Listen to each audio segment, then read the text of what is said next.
New South Wales Bicentennial Oral History Project. This is Jenny Salmon talking with Mrs. Hilda Cross of Walcha on the 11th of May 1987. Well, Mrs. Cross, could you tell me your full name and when you were born and where you were born? Hilda Cross. My maiden name was Bowden. I was born at Norton, Yarrowitch, on the 28th of August 1902. And where had your father come from and when did he come to Yarrowitch? My father originally came from Stroud with his parents to Branga Park, and my first knowledge of him being on Yarrowitch was 1891,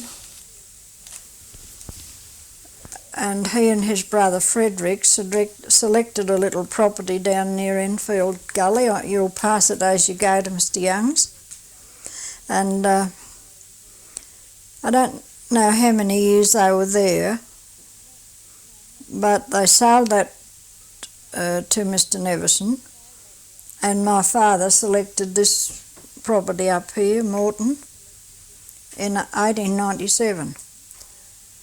How big was Morton then? Well, the first piece was 100 acres. Then I think it was in September the same year he selected another 300 acres. In 1905 he selected 500 acres. But we don't own that 500 acres now. We bought a piece up above that, which Morton is just a few acres less than it was when my father selected in 97. Had it been part of a larger property? No, it was original. It was pioneered. My father pioneered it. It was on the outside of Yarrowitch Station. Who had Yarrowitch Station then? At that time, Mr. Nevison had. I think Mr. Nevison owned it then. There was one before that they talked about, but I'm not certain whether it was when my father came here, but I think he came in Nevison's time because he did a lot of building around Yarrowitch Station. What was the state of this land when your father came? It was virgin land, all heavily timbered up off the creeks, and lighter timber down here around where the house is on the flats. All up along the creek was lighter timbered. And did he have to set about clearing? Yes. He rung bark at all. Rung bark. Well, where the house was, I suppose he started on that first and rung bark all that, and cleared it up with, he would have used a horse to draw all the timber together and heap it up. And then later on, as the years went on, he rung bark a lot more. But he left here in 1938, and there was still a lot of clearing to be done on the heavier part of it. Did he talk about travelling to and from Morton? What were the tracks like, and how did he have to get in and out?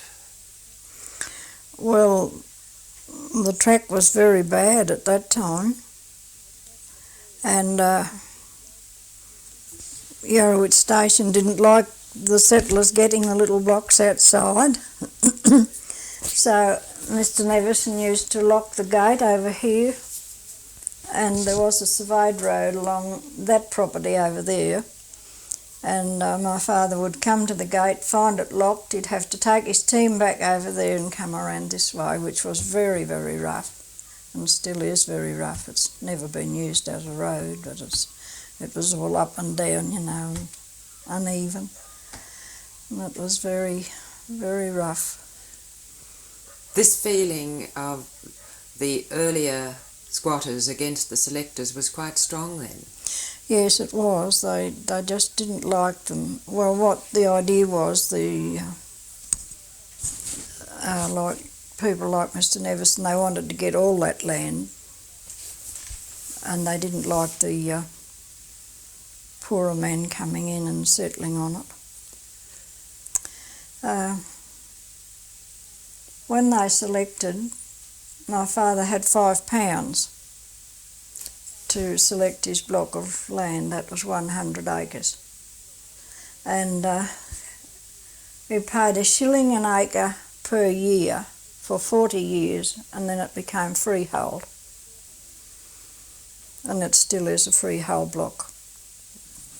I think it's all freehold now. Did he have any problems in keeping up payments ever? Well, I think he did without a lot of things so that he could pay it and always keep it paid. He was one of those people that believed in paying his way as he went.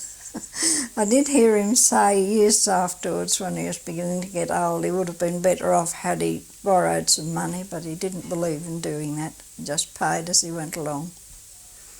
And he used to go out with his horse team at wool seasons and draw wool from Tyre Station to Walcha Road. He'd be away for 6 weeks then. And Mother and I used to stay home, and of course I was only a little child. Mother used to man everything around the place while he was away. Was he married when he first came here? No. He married in 1902. And he was here quite a while. He had a little hut over across the flat just near the road as you come in round the stockyard there. That's where he lived first. As a bachelor? Yes. And I presume that was because there had to be bridges put across all these swamps to get here. And people often said, why didn't you build up there where it was a nice slope? Well, they had no idea. People now have no idea what it was like when he came here. There was no hope of getting there with a horse team. So this was where he built his hut. And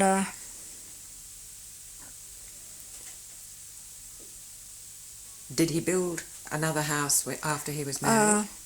Well, he and his brother built a house a little further up to Paddock, and they lived together for quite a time after my father got married. And then after I was born, when I was 3 weeks old, they came to live down here. He built the house here, and they came down here to live.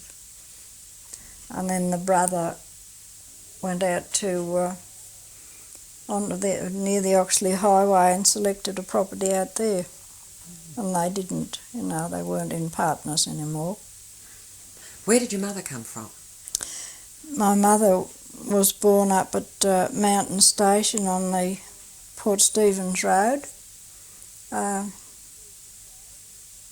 think Islands were the people that owned the place at the time that she was born. And they moved down to Yarrowitch on the road, on the right-hand side of the road where you're going to Bill Young's. You'll see a row of poplar trees going into a house. Well, their house was just along the river. Before you come to those poplar trees, that's where my mother lived. But she was born up on the Port Stephens Road. And my grandfather lived there, and then he selected a piece across you'll see all that clear country looking out there on the rise. He selected that, and my mother grew up there. So she was a neighbour, almost. Yes, but she had met him when they lived down the river too. But she was only very young. She was only 20 when they got married. So that they did live close together, of course. So she knew what she was in for. She knew the sort of life she was going to lead. Yes, and she was 13 years younger than my father, so she used to say that when you married an old man, you had to be old with him. And I don't think she was, because she's such a jolly person. She made fun of everything. Well, my father was such a sober man. Took a lot to make him laugh. He had had a very hard life. How many children did they have? Only me. Only you? Yes, that's all. But Mother prepared for a big family. They built a big fireplace, she said, so that when she had a big family there'd be plenty of room around the fire. And they never came along. But my father did look after his sister and her family, who became a widow, and she was also a cripple because she'd been burned. And when he was 21 years of age, he took her and her family over and cared for them. So I suppose the Lord looked after him and didn't send him a lot of children. Well, he really would have been working hard, wouldn't he? And what are your earliest memories? Do you remember the slab house? Yes, I remember that quite well, because I was 12 when they built this one. I was 12 years of age. Can you describe it for me? Well, it was lovely and warm, because the slabs were thick wood, and they were papered inside, so there were no breezes got in, and I always look on it as it was a very warm house. Warmer really than this one, until I've got all this kind of heating in it. But I found it very warm, and it was very comfortable. How many rooms did it have? It had 2 bedrooms, a little kitchen and a living room. There were only 4 rooms and a veranda, with a tiny room on the end of the veranda, which my mother used as a dairy to keep her milk and that sort of thing. But it was a very warm house. And what was the kitchen like? oh, it was only tiny, like a tiny little skillion, wasn't very big. There was no stove in it. The stove was, they only had the open fire, and Mother cooked in a camp oven. I can just remember her cooking in the camp oven. Remember helping gather the baking bark to put on top of the oven. And then she got a younger stove, and if I could remember, I think it might have been 1912, I think it might have been, when she got a younger stove, and it sat in the big fireplace. It wasn't done in, it was just sitting there in the big fireplace, and she cooked in it. But the kitchen only had a table in for washing up and shelves to put the crockery on and that sort of thing. Oh, and we carried our water from the creek, and I remember the bench along here where the water buckets stood full of water underneath the window. Carried all our water from the creek for washing and everything, except when it rained and we caught some off the roof. What about bathing? Well, we used to use a zinc wash tub, a big zinc wash tub, bath by the fire, so it wasn't so cold. In the winter time, at least, we did that. And because you were an only child, there wouldn't have been, other children helping with the chores. What sort of chores did you have to do? Oh, well, I think my first chores I remember is gathering candle bark, and then as I got older I used to round the cows up and put the calves in for them, and help with everything that was going. I helped my father more than my mother, I did. I used to go out with him, and I helped him split shingles when he built an outhouse. That was just when I left school I did that. And I used to harrow the seed and roll the oats after it came up, and drive the horses, and drive a horse and cart. I could harness up a draft horse and do all those kind of things. Ride horses. So, So you enjoyed the outdoor work more than the indoor, did you? well, not really. I liked it in a way, but my cousins used to live on Tyrra Station, and of course they never had to go outside and help on the farm. And I was a bit envious of those girls. Why did I have to go outside and work? And they didn't have to. They used to help their mother sew and help with the housework. There was a big family of them. Help with the housework, and some of them used to help up at Mrs. Norton's. And I felt a bit beneath them because I had to go outside and work. But years afterwards, when I married and I helped my husband, well, I didn't mind. My mother used to remark on it. Yes, it's funny that how you can work outside now and be happy, she said. That's what I did. Did she teach you to cook? Yes, I sort of watched her cook, and she did tell me things about it, and watched her bake the bread and all that. And then when it came my turn, when I got married and had to bake bread, I got round to being quite a good bread baker. And oh yes, I had to do, after I was about 16, then they let me stay inside more and do housework. And Mum used to go out with Dad and help him, give me a turn at the housework. Because she used to go out at the same time as I did too. She was a great manager, and only having one child, she got through her work quickly. She was a quick worker, and we all used to go out and work a lot together. One thing I did like doing was feeding the horses and the animals in the winter time. I was very soft-hearted with them, and I liked feeding them. It seemed good to be able to. I've got out in the snow and scythed the grass down with a reaping hook, the barley it was. Throw it over the fence to them. Yes. What did you have to grow in the way of fodder for the animals? Well, we grew corn and we grew barley and oats, and not very much wheat, but barley and oats and millet, all those kind of things. There were no pastures. Oh, and we grew rape, and we used to grow rape in amongst the rows of corn. And when the corn was pulled, then the animals were let in to eat that off. We didn't have to cut that. But then the corn had to be harvested. Oh, first of all, it had to be chipped around, weeded around. Every stalk had to be weeded around with a hoe. Oh, that was one thing I didn't like. I used to knock up. My mother used to laugh at me, and she'd say, "Oh, you're chicken-hearted."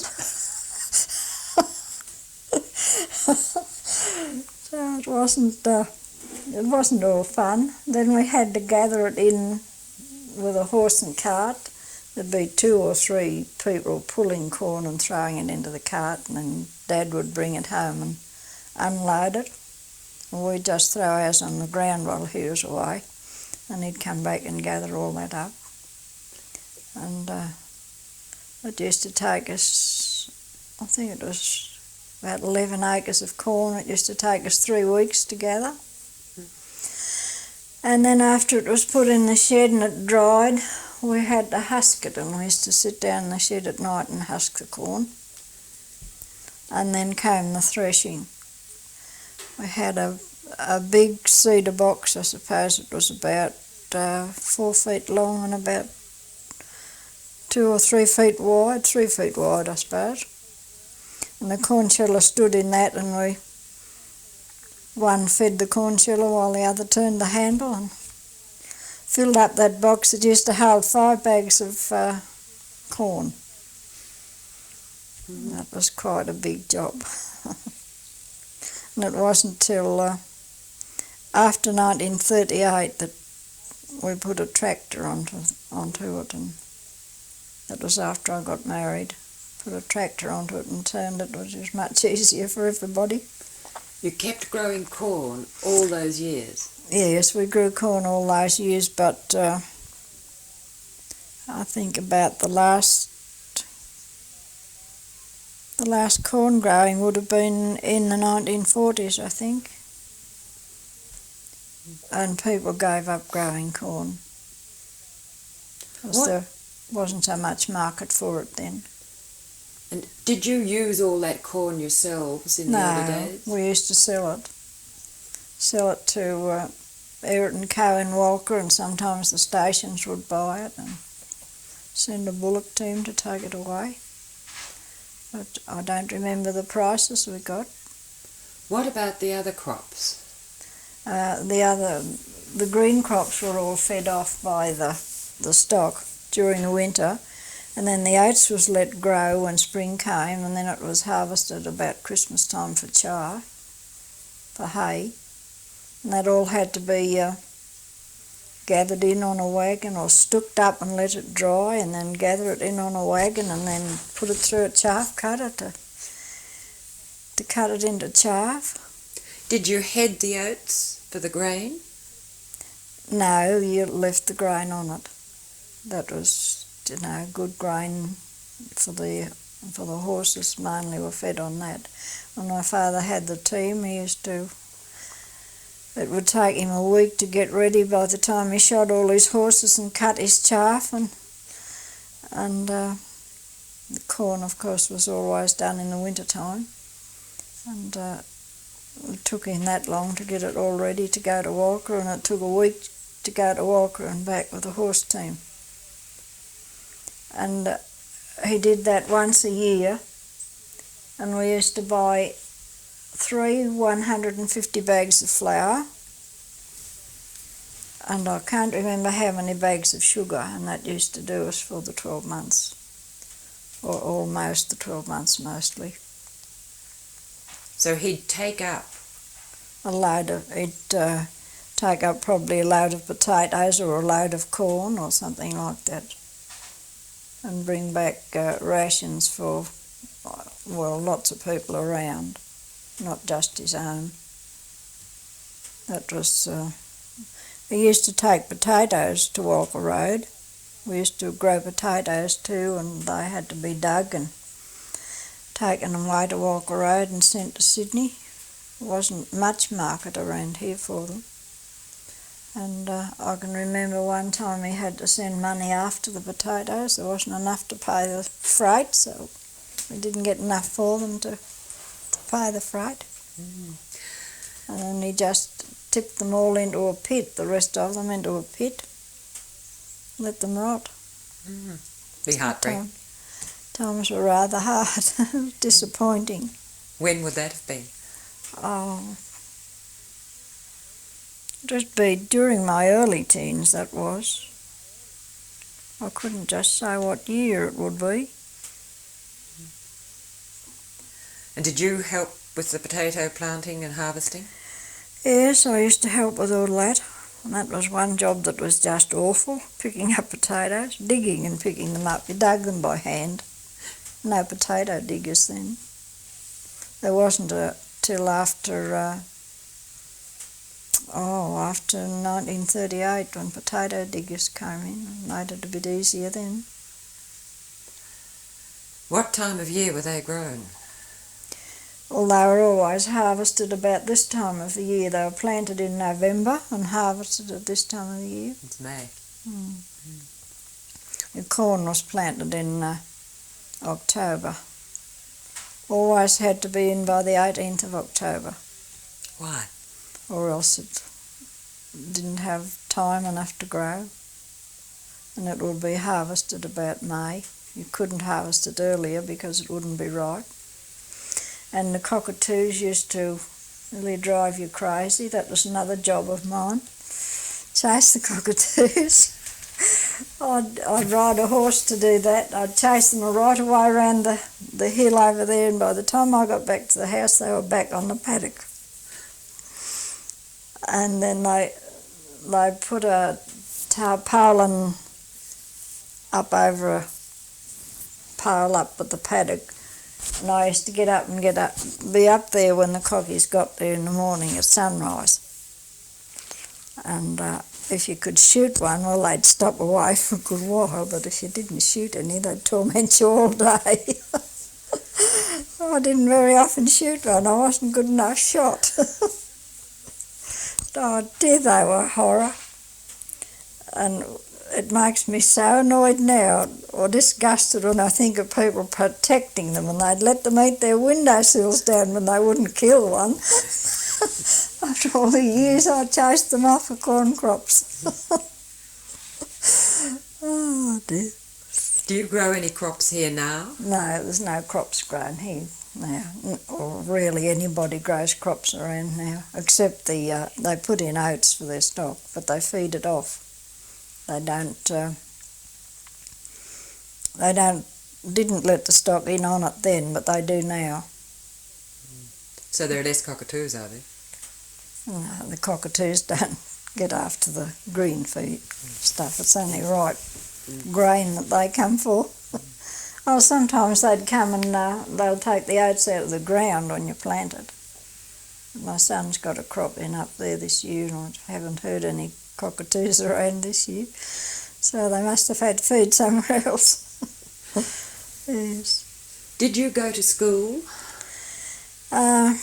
Yes, when I was 6 years of age, I walked from here to the Yarrowitch School, and How far was that? that was 5 miles there and 5 miles back. And I only lasted 3 weeks, and I became very ill. I got diarrhoea, and I was dreadfully ill with diarrhoea. And now that I've grown up, I know that it was nerves that caused it, because I used to be frightened of the cattle.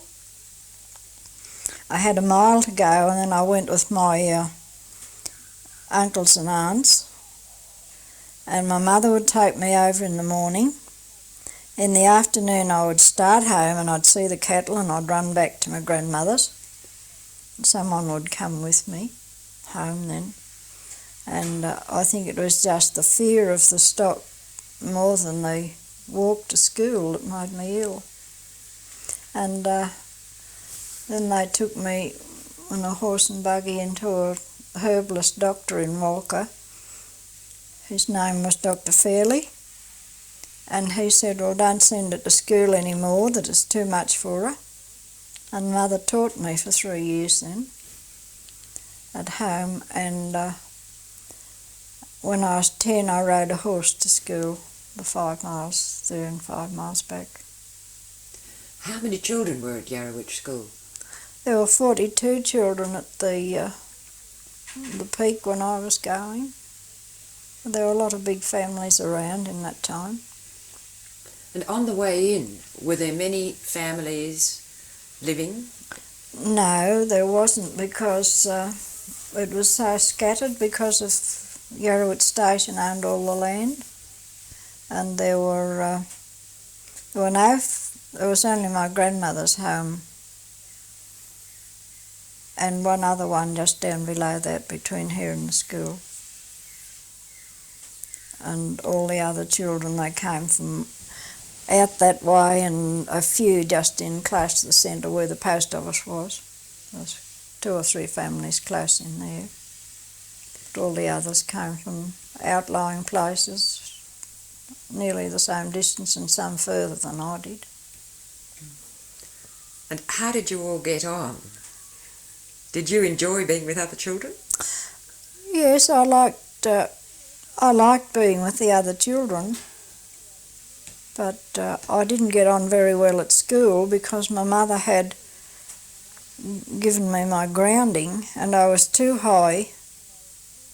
I was too high in some subjects, and others I wasn't advanced enough, and I really didn't get taught those subjects that I wasn't advanced in.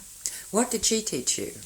She taught me reading, writing and arithmetic, and that was, I was backward in history and spelling she taught me. I was always good at spelling, that was one of my strong points. And but history and geography and all those kind of things I was very backward in. And the teacher just didn't go to any bother to help me along with it either. Was there one teacher only? Yes, only one teacher. And so they had a big job with 42 children. He was rather a cranky old chap, so no wonder, I suppose. And how long did you stay there? I went for 3 years. And then And what age would you have been when you left there? I was 13 when I left school. Then what happened? Oh, well, I just stayed home. My cousin came to live with us. So you did have company? Yes. With your cousin and with visitors? Yes, we got on well together and used to have quite a bit of fun. So I was saying, one day we tried to bath the cat. We got a tub of water in front of nice warm water in front of the fire and put the cat in it. But no sooner hit the water than out it was gone and up the tallest tree it could find. Oh dear. And we used to go fishing for eels along the creek. Saw plenty of snakes. And one morning my cousin and I were going to look at the lions, and she's walking along a little way behind me. And I said, "Oh, I wonder if there's an eel on this one." And she says, "You'll get eel in a minute." And just then I spotted a snake coiled up where I was going to step. Oh dear, there used to be dozens of them about here then, all along the creeks. Were they blacks mostly, or? Now some of them were tigers, there were quite a lot of blacks. And one day I remember going to the creek for a turn of water, as we called it, with a bucket on each arm, and I heard a flop on the ground in front of me, and I looked down and there's a big snake. I must have almost trod on him and he jumped to get away from me. And they were thick around here in those days. They're not so bad now. Did people get bitten much? Not very often. I only know of 2 people that have been bitten up in this area. And that one was before ever there were motor cars, and one little lad got bit one Sunday afternoon, and my mother and I were coming home from Sunday school, and we saw this man galloping along, and he didn't stop to say anything, and then we passed the horse and sulky, and as we passed the horse and sulky the man yelled out, "This boy's bitten with a snake."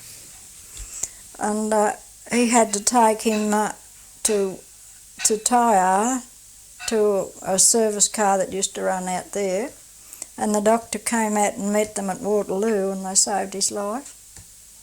And the mother tied a tourniquet on the bite. It was down here on the leg, and the little chap said, "Tie it tight, Mum, tie it to the bone."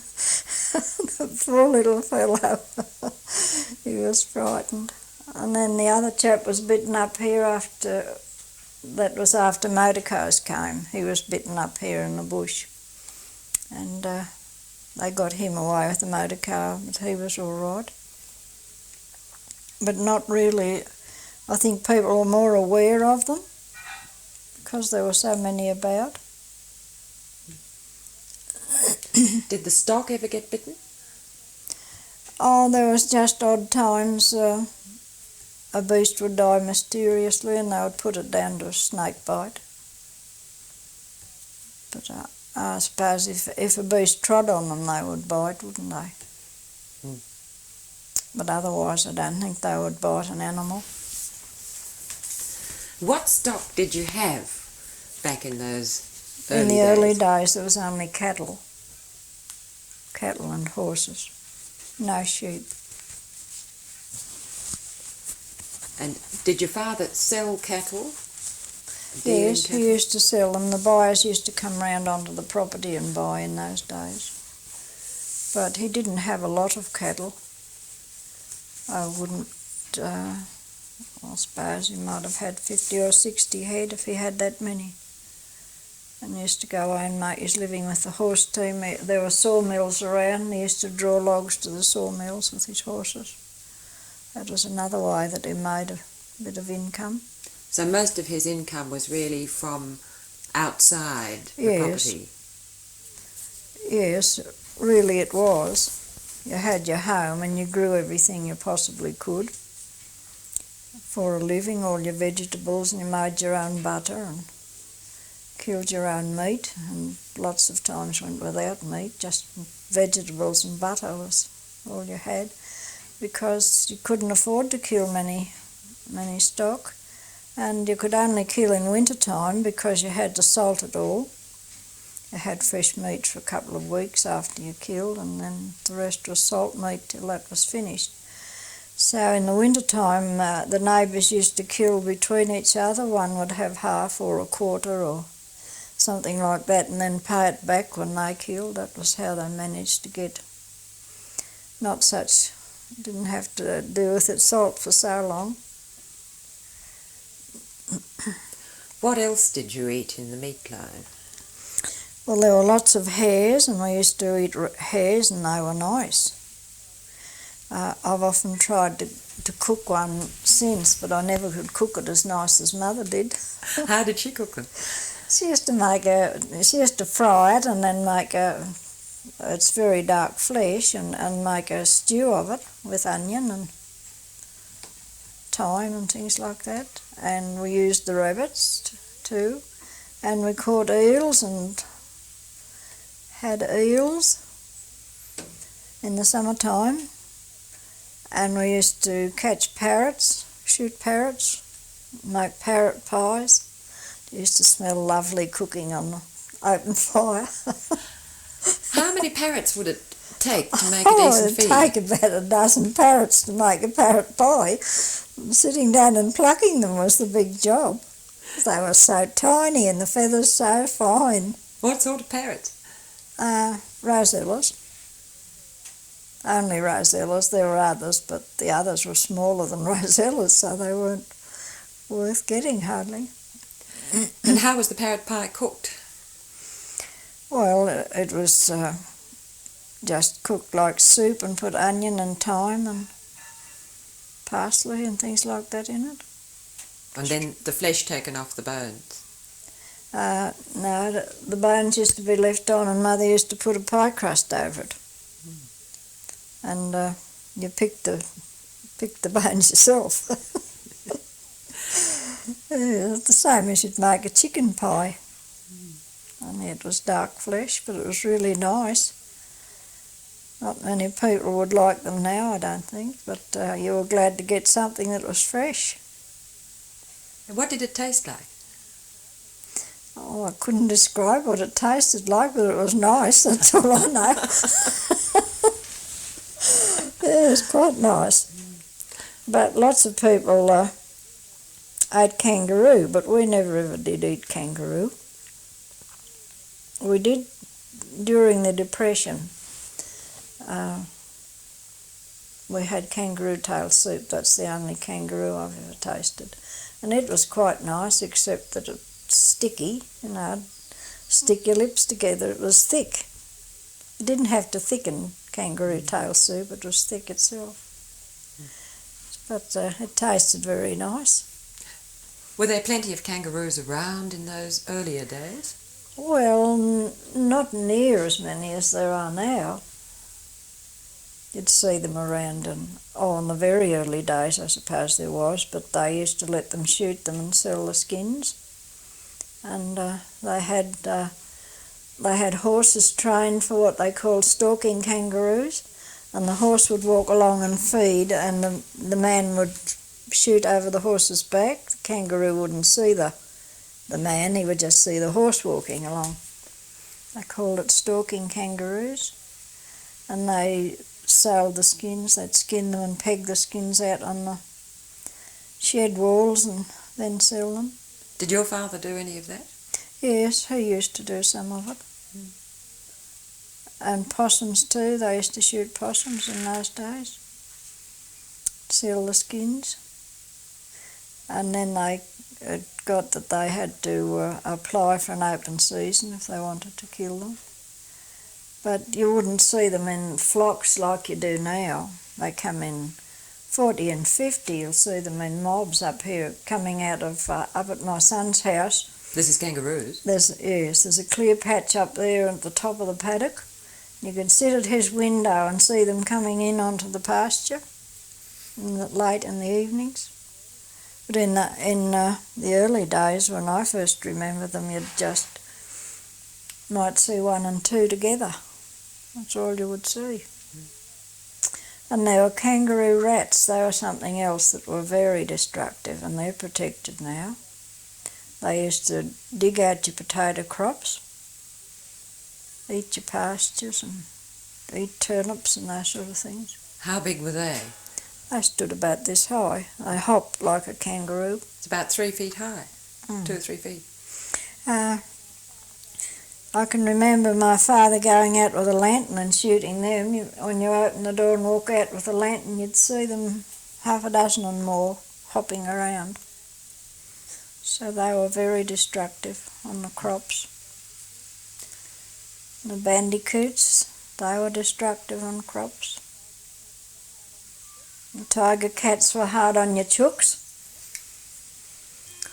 What were the tiger cats like?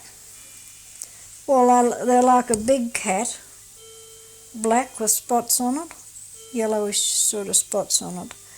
And to keep them away from the fowls, they'd have a ladder going up for the chooks to go up at night, and they'd put a sheet of iron round the bottom of the tree, and he couldn't climb up over the iron to get the chooks.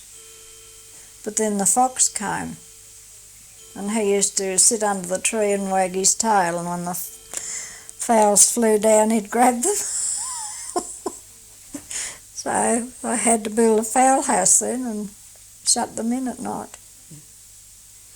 So there was plenty of things to torment you in those days. The fowls had just roosted in a tree before that? Yes, they were just roosted in a tree, and they were healthier, and I think they laid better and everything when they were out in the fresh air.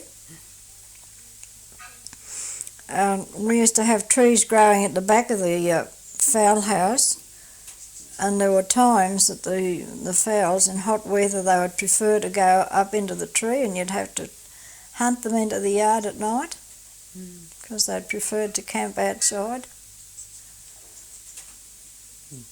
What about fish? Were there any fish in these creeks? Only eels. No fish. Just eels, and there was a lot of those. How do you cook the eels? Fry them in batter, and you could just boil them or steam them, but mainly fried in batter. They were very nice. I still like them. I think they have a better flavour than any of the other fish. It's just the thought of them with most people. They can't stand the look of them, but they taste just as nice. And how did you catch them? With a line, a fishing line. You'd put a piece of meat or a grub on the fishing line and put it down in the water. When I was a little girl, I cut my finger one day, and I didn't like to come and tell Mother because I shouldn't have had the knife.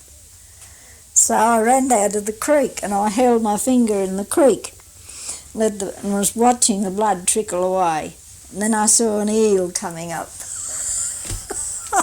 To get my finger, that made me run. Oh dear.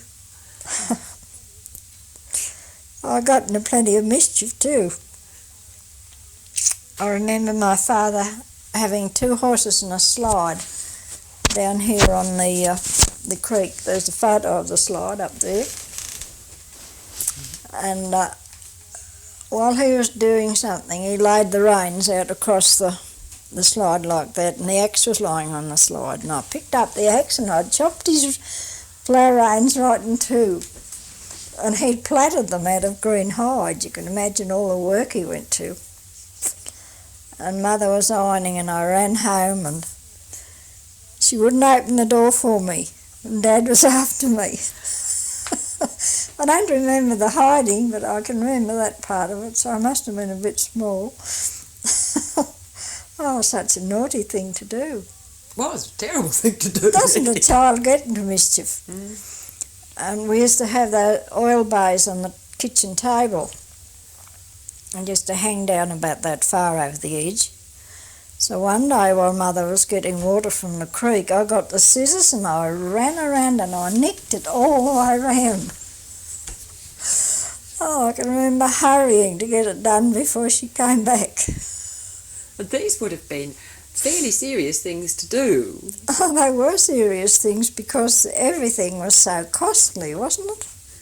Those plough reins, they were didn't cost him money, but cost him an awful lot of labour to make them. You had to cure the hide, and after it was cured, that took months, and after that he cut it all in strips, and then he sat down and plaited it all. Used to do all that at night. And then he had a big stool made out of stringy bark, and he used to put the stool on the rein on the floor, and he'd run the stool backwards and forwards with me on top of it for a weight to smooth out the reins. So it was a serious thing to cut them in two, wasn't it?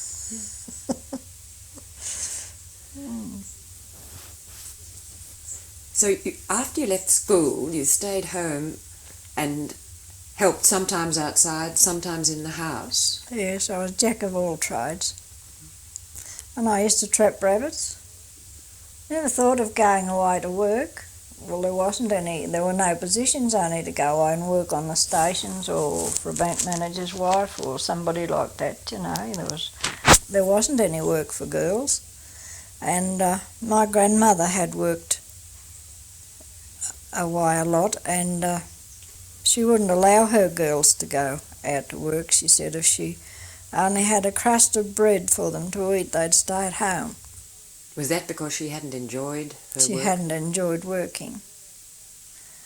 She worked at Gero Station was one place, and she worked at Moona Plains, and she had to sleep in the same room as a black gin at Moona Plains, and that made her very angry. She never forgot that all her life. And down at Gero Station they may have been better to her, but the lady there taught her how to read. She couldn't write, but the mistress taught her how to read. And so that I wasn't ever allowed to go out to work till I might have been, I was 22, I think, before I went away from home to work at all. Then I used to cook for shearers, go to not the big stations, but the better off properties, and cook for shearers. And that wasn't very easy either. At 22 I was getting £2 a week to cook for 6 men, myself and the family. This would be done in the homestead kitchen? Yes. You didn't have to? One place I went to, I got up early one morning. You had to have breakfast ready by 7 o'clock. So I got up at 5 and I cleaned the stove out. And the old lady said, I said to her afterwards, I got up early and cleaned the stove this morning. She said, and about time too. So that's what you got for getting up early and working. Mm-hmm. How many meals would you have to cook for? Oh, I had 3 meals a day and a cup of tea before breakfast, and morning and afternoon teas. What would you make for morning and afternoon teas? Scones and biscuits and cake. One old lady said I made the cakes too light. She said, make them a bit heavier. I said, how would I do that? Oh, she said, put more flour in. She said, that's good enough for shearers. So it's not much wonder shearers kicked over the traces. They've gone too far now, but they didn't have it all so good. What were their quarters like, the shearers' quarters?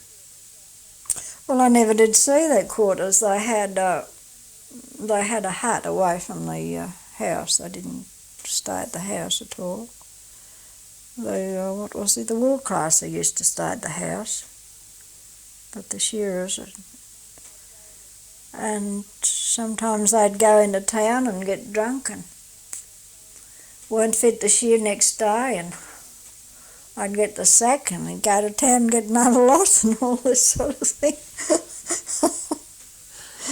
Do you remember any very bad troubles with the shearers and the unions at all?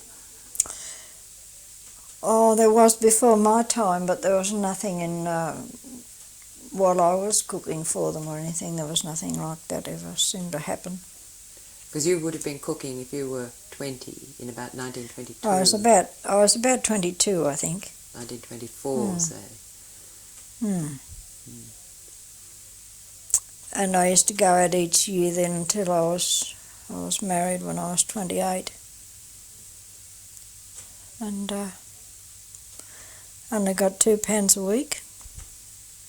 What was the shearing season here? Beg pardon? What was the shearing season here? Oh, in those days we used to shear in October, November, but now they shear nearly all the year round. But then It's changed altogether, but then it used to be October and November. Sometimes if you got a lot of wet weather it would be hanging on till Christmas time. But as a rule, October and November. And did you have to cook 3 hot meals a day for them? Yes, it was meat and vegetables for every meal. Including breakfast and all they had, yes. I don't think they had porridge, they just had meat and vegetables for breakfast. And a pudding and some kind of a meat dish for lunch. And the same for tea. Well, that must have been Well, terribly not hard. always a pudding for tea. They'd have bread and jam and things like that for tea, but always a pudding. But my word, it was kept you going. You didn't have time to sit down at all. And all the washing up there was to do. Did you have to do that by yourself? No, they used to wipe up for me, but that was all. Didn't do very much to help. Did you keep your wages or give them to the family? No, I kept my wages. No, I was allowed to spend that on myself. And my father, the times when I was home, my father helped me buy my clothes and all that. When I got married, I had saved up £30. That was a lot, wasn't it? So you got married aged 28 in 1930? Yes, and I had saved £30. Where did you meet your husband? Well, his father was a sawmiller in this area when he was only a little boy. Then they moved away to Moona Plains, and my husband had an accident in a sawmill, and he only had one bone left in this arm, and he had a big elbow. And after that got all right, he came back here to the sawmill to work, and he was about, what was he? He was 23 when I met him, when we started keeping company. But I had known the family for many years, but hadn't seen much of each other until not so long before we were married. So how long were you courting? We only courted for 12 months. He was 25 and I was 28. I suppose we thought we'd better do something quick. And then where did you live? Well, that was in the Depression. And we had my husband's brother's wife was a very nervous woman, so they had a job to get work. So 3 of the brothers went together to do bushwork out at Moona Plains, and we had a room in the other brother's house. We had a bedroom, and I cooked in a lounge room, and I cooked in the same kitchen as my sister-in-law. And we lived there for 9 months. We paid 9 shillings a week rent, and times got so bad we couldn't find that much. So my father said, "You better come home." So we packed up our things and stored them in Walcha and brought some home with a horse and dray. I was pregnant with our first child then, and oh dear, what a trip it was back home. My husband was partly broke in a horse the day before. He had one quiet horse, and he got this other one and hooked it onto the side to help the one in the shafts pull. And we set off for Yarrowitch. And we got out as far as Waterloo. Now, first of all, pardon me, we had a little dog, and it was sitting up it was tied on a chain and running along behind, and we looked back, and the poor little thing was getting knocked up, so we put it up in the dray and it got sick. Then we got out to Waterloo and the old horse knocked up. So I walked as much as I could, and my husband's cousin was managing Taiara, and he went in and asked if they could put us up for the night. So we stayed there for the night, and then we came back right home the next day. And when we got to Enfield Hill, the big steep hill coming down onto Yarrowitch, it's all moved away and tarred now, but I had a little cage of canaries, and my husband wanted me to sit up in the dray and put the brake on while he drove the horse down the hill, and I wasn't game. So out I got my canaries and carried them down the hill.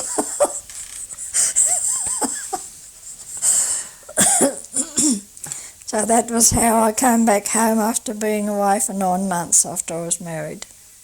And you've stayed here ever since? No, we stayed here for 3 years. And my husband got a job on the Oxley Highway when the highway went through down here on, what did they call it now? Relief work. That's what it was, relief work. He got a job on that with his horse and dray, and that was nearly 3 years, or no, 18 months that was going on. We'd lived here for 18 months, then 18 months he got the job down there.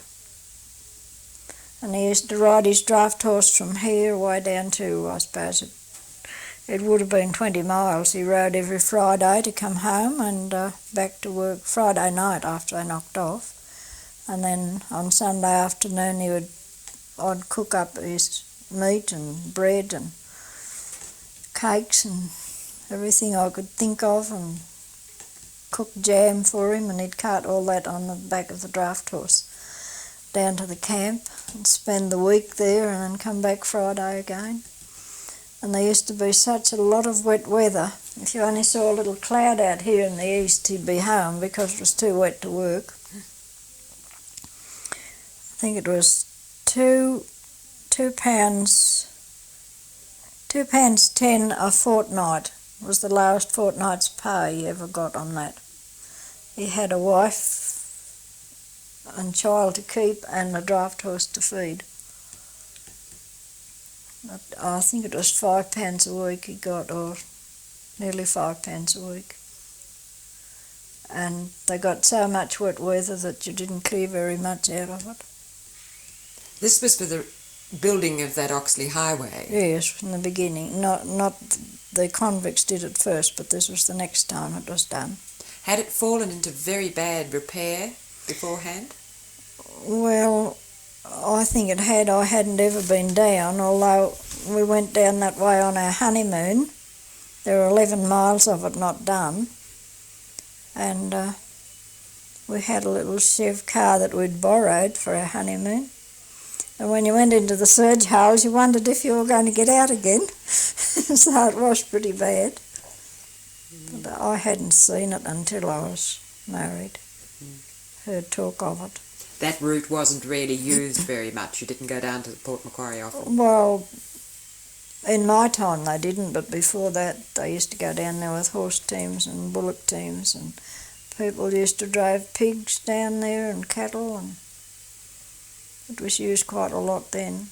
And then in your time, the main centre was Walcha, was it? Yes, people didn't go that way too. They used to draw wool down that way too. Did you? Had you been up to Walcha very often in your childhood and early girlhood?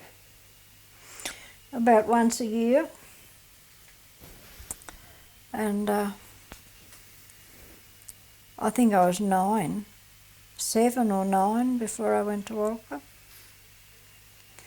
My mother used to ride a horse to Walcha, and my father sometimes rode a horse to Walcha, and they had a single buggy which they used to drive to Walcha, and that was after I was 9, and take me to town with them.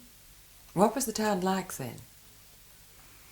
Well, a very scattered little town, but it was pretty. As you went in, there was a row of pine trees from up near the Catholic cemetery right away down to the other end of the town, going to Walcha Road. And Derby Street was the same. It was lined with the pine trees each side. It used to look beautiful when you came to the top of the hill and looked down the town. But then the trees got so big that they were shading everything, and then when the power lines came, they had to remove them. What sort of shops were there? Well, you could get almost everything you needed at Eriton Co's. Horse rugs, materials to make horse rugs, boots and shoes, almost everything you needed you could get at Eriton Co's. Because people couldn't get away to shop elsewhere, so Eriton Co got it in and they had everything. Now you've got to go miles and miles to get what you want. Can't always get it then. Did you ever go away on the train at all? Yes, when I left school. No, when I was 12. There was a doctor, now what was his name? Oh, I can't remember that doctor's name. In Newcastle, a herbalist, and my mother used to suffer with migraine heads. So my father's sister lived in Newcastle, and she advised them to come down and see this doctor. So that was the first time I saw the train. How did you feel about that?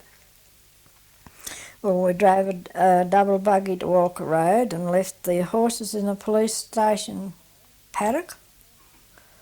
Got on the train. The trip down seemed okay, but coming back we had to change trains at Tamworth, and we got left behind. There was 2 carriages. The carriages that we were in were shunted off and had to go to Barraba, and being bushish we didn't know that this was happening, and we got left behind. So we had to come to Walcha Road in the dog box, as they called it, on the old Glen Innes Mail, and oh dear, it was rough. And coming up the Moonbees, oh dear, it was a slow trip. I wouldn't forget it ever. I remember once it jolted and I bumped my head on the back of the seat, and my nose started to bleed. Then we caught our horses and set sail for home again. Well, came into Walcha that night and stayed there and then came home. That was the first time I saw a train and the first time I saw the sea. And what did you think of the sea? Well, I was with my auntie in Newcastle and my mother, and when we came to the top of the hill with looking out over the beach, I saw all these white things, and I thought they were houses away out there in the trees. That's what I thought it was. Yes. Yes, that was a great old trip, that one. Was the train exciting? Not very. Everyone could open the windows when they liked, and your eyes got full of coal dust, and it wasn't very pleasant. So Well- you didn't feel tempted to go off and do it again more often? Oh, well, when I was 19, it hadn't changed very much when I was 19 and I first went to Sydney. The same thing used to happen. The windows would be opened and perhaps some child would open the window and put its head out and the soot would blow into your eyes. It was a dirty trip. What did you go to Sydney for? Well, had granulation of the eyes for many years, and eventually my sight was almost gone, and they sent me to Sydney to a doctor. That was how I first got to Sydney. My auntie was living down there, and I stayed with her.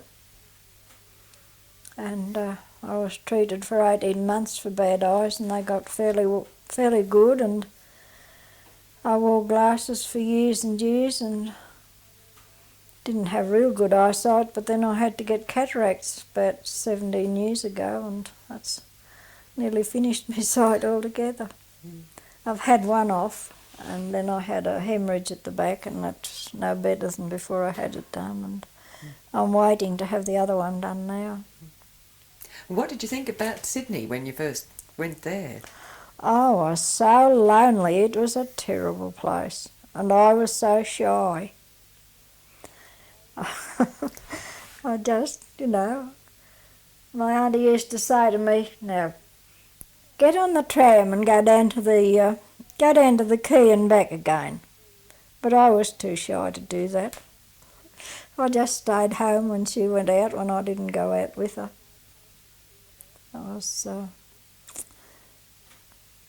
And I had to stay down there for a couple of months. And I went up to some friends at Gosford and stayed with them. And they put me on the train and I came back to Sydney and nobody to meet me on the station. I had learned my way in and out to Leichhardt. But I was always told never to trust strangers. So I'm carrying 2 heavy ports, and I came down from Norton Street to Marion Street and got off there because that was closer to where I lived. And I'm going along with these 2 heavy ports, and there's a couple of men painting a fence. And I must have looked very tired. And one of them said to me, you could leave your port here and come back and get it with us if you like. I hesitated about that, but I was so tired. Eventually I left one port with them and went up to where I was living and came back and got it. Oh dear, I was shy. And another time I used to go out with some friends at night, and they brought me back one night to Central Station, showed me where to get the tram, and the tram that they told me to catch didn't seem to come along, and I stood there for hours waiting for this tram. At last a policeman came along. He must have been watching me, and he said, where did I want to go? And I told him, and he said, I said, the tram that I want doesn't seem to come. And he told me what other trams I could get. Well, I didn't put me on the tram, and I got home quite safely. I think Sydney was a better place than it might be now. And I used to... another time I went out to... I wanted to come to Leichhardt, but I got on the tram at the peak hour. And when the crowd got out of the tram thin enough to see where I was going, I didn't recognise any place at all. So I just got out of the tram and I waited till the next one came back to the city and started all over again.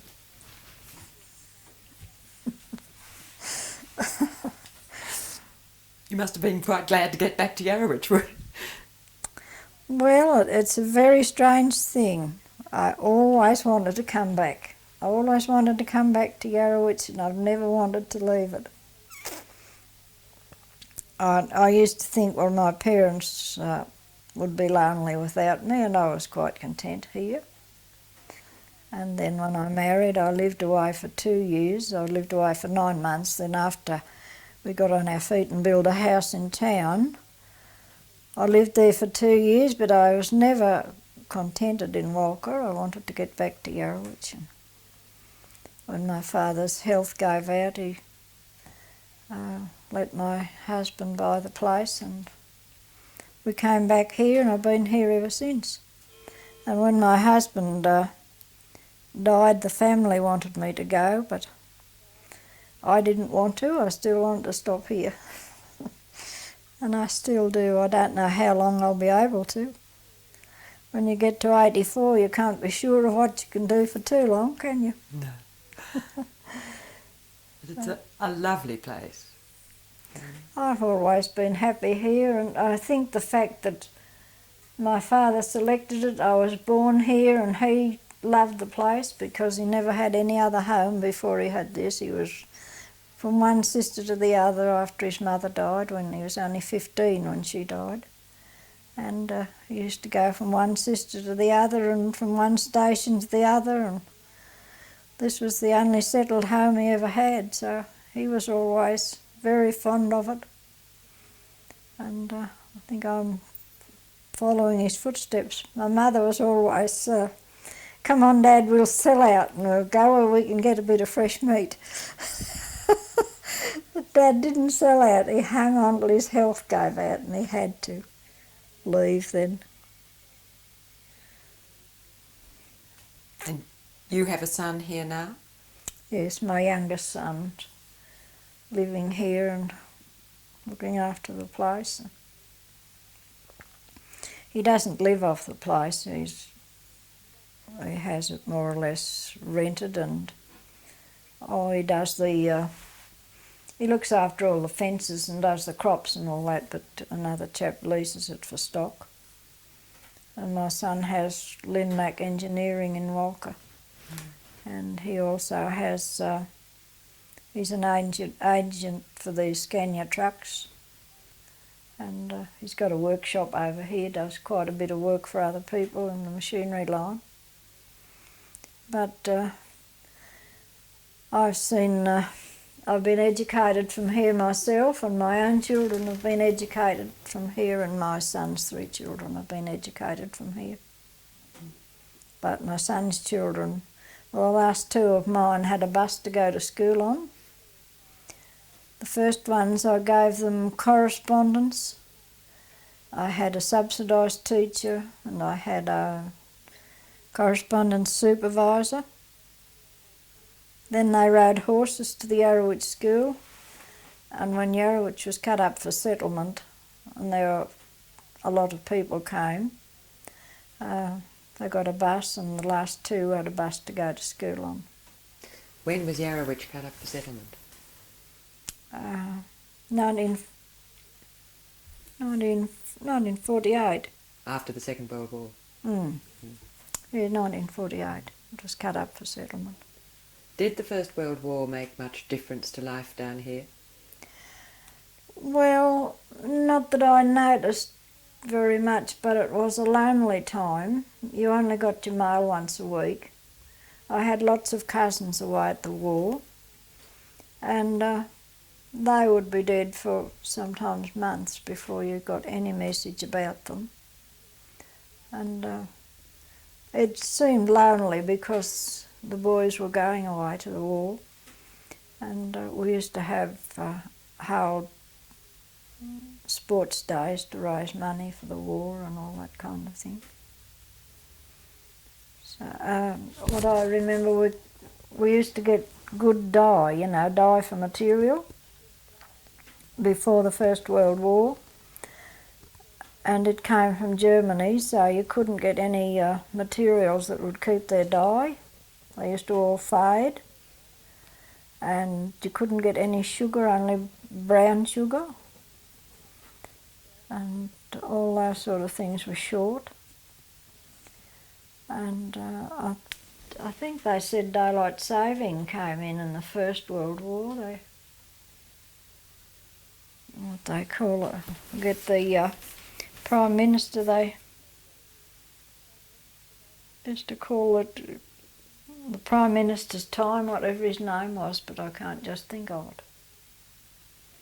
For a little while, daylight saving came in. But we didn't notice it out here because I don't really think people changed their clocks. You didn't have to catch buses and get into town at a certain time to go to something and all this in those days, so you didn't notice the time.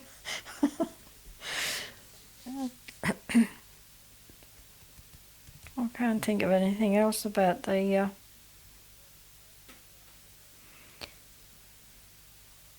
Were there any German settlers around? Yes, my grandmother was full-blooded German. My grandfather was English on my mother's side.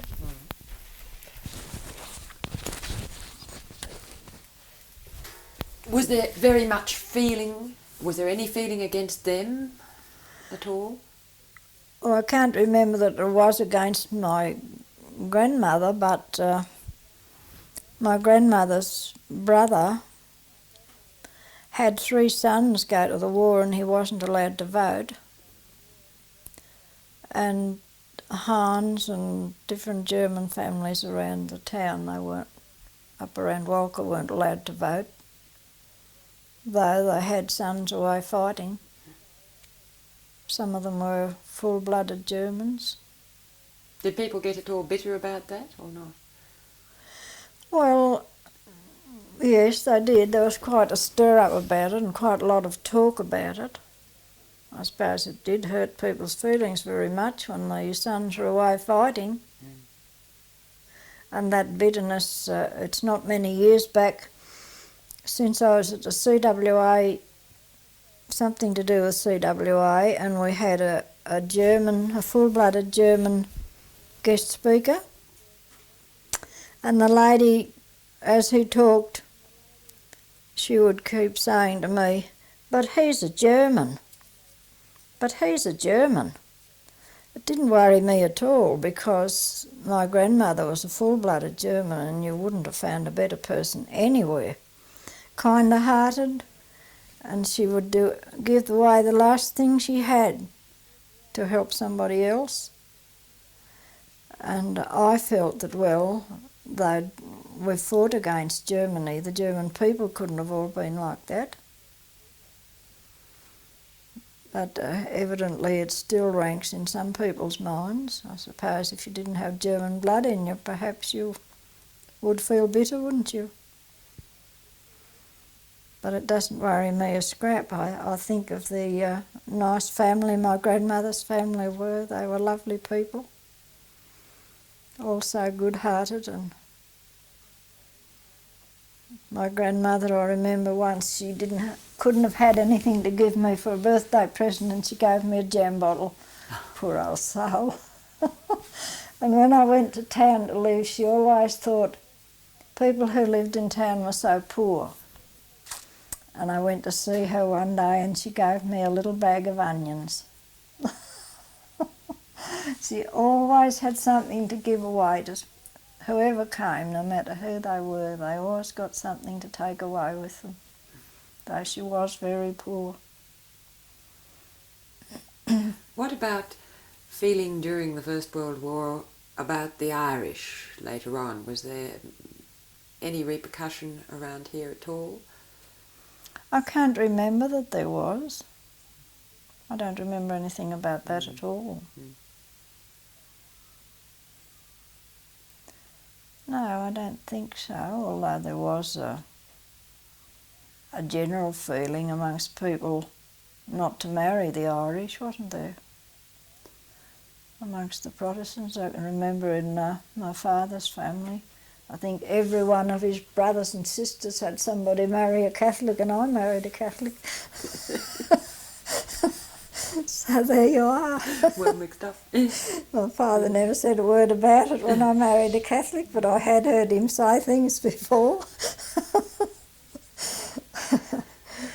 Yes. So the population of the Yarrowitch Valley was fairly mixed. Yes, it was, and it still is, really. Been an awful lot of religions in Yarrowitch over the years.